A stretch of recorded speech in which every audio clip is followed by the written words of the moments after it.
मैं मध्य प्रदेश की जनता का और मेरा आत्मीयता का, प्रेम का और स्नेह का रिश्ता है। जनता ही मेरी भगवान है। मैं उनकी आंखें देख के पहचान लेता हूं कि उनके मन में क्या है।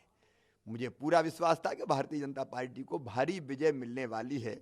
और आप देखेंगे जहां हम जीत रहे हैं अधिकांश सीटों पे 40,000, 50,000, 35,000, 25,000 भारी बम्पर वोट दिए। और जहां हम पीछे हैं बिल्कुल मार्जिनल वोटों से एक दो सीट अगर अपवाद हम छोड़ दें तो बहुत मार्जिनल वोटों से पीछे हैं।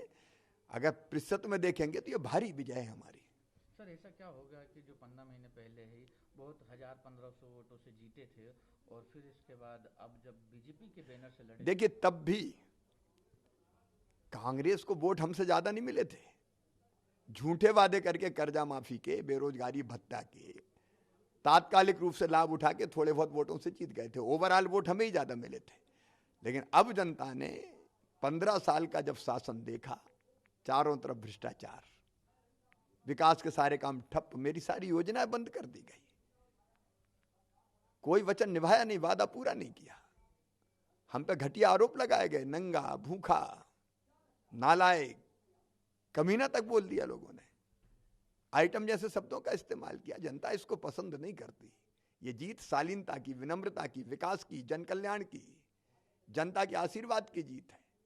प्रधानमंत्री श्रीमान नरेंद्र मोदी भारत के लिए भगवान का वरदान है। उनकी लोकप्रियता सर पे चढ़ के बोल रही लोगों का, उनका आशीर्वाद हमें था।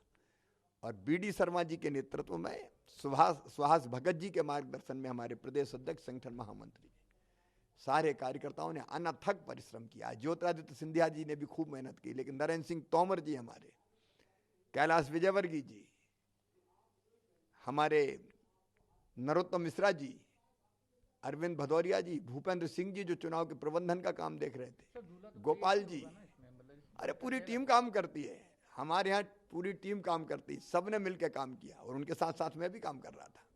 कांग्रेस से आरोप लगाए दिग्विजय सिंह ने अभी कहा है कि ये प्रशासन ने बीजेपी तरह काम किया है अधिकारी। कभी तो सही बोल दिया करो दिग्विजय जी। अब तो चुनाव परिणाम आ गए, पहले से ही भूमिका बनाना शुरू कर दी कि ये तो ईवीएम हैक हो जाएगी। पिछली बार आप 114 सीट जीत गए, तब ईवीएम नहीं थी। तो दिग्विजय तो कभी भी सच को सच कहते ही नहीं हैं। उनकी फितरत ही ऐसी है कि उनको कोई ना कोई बहाना बनाना है।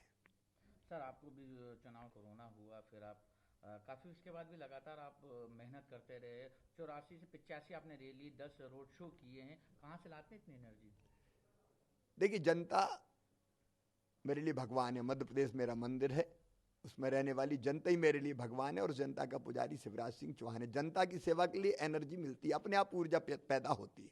और इसलिए हमने केवल चुनाव में मेहनत नहीं की, सरकार चलाने में भी जितनी मेहनत की हमने, सारी जन कल्याण की योजनाएं फिर से चालू कर दी, विकास के काम फिर से चालू कर दिए।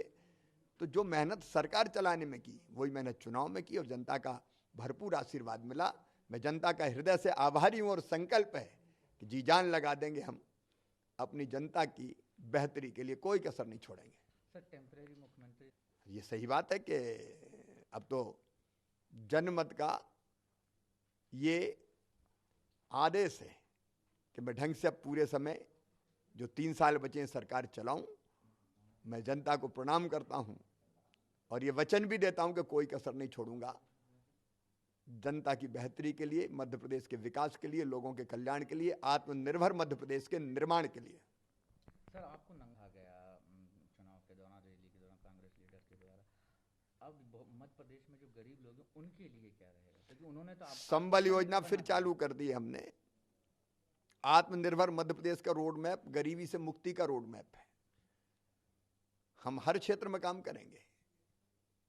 बाद में मैं विस्तार से चर्चा करूंगा, चाहे कृषि का क्षेत्र हो, चाहे स्वरोजगार का क्षेत्र हो, अर्थव्यवस्था ठीक करना हो, रोजगार के अवसर पैदा करना हो, शिक्षा हो, स्वास्थ्य हो, इंफ्रास्ट्रक्चर हो, चारों तरफ हम काम करेंगे।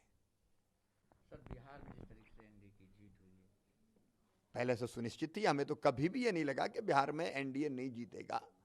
अब कुछ लोग ख्याली पुलाव पका रहे थे, परिणाम आज सामने।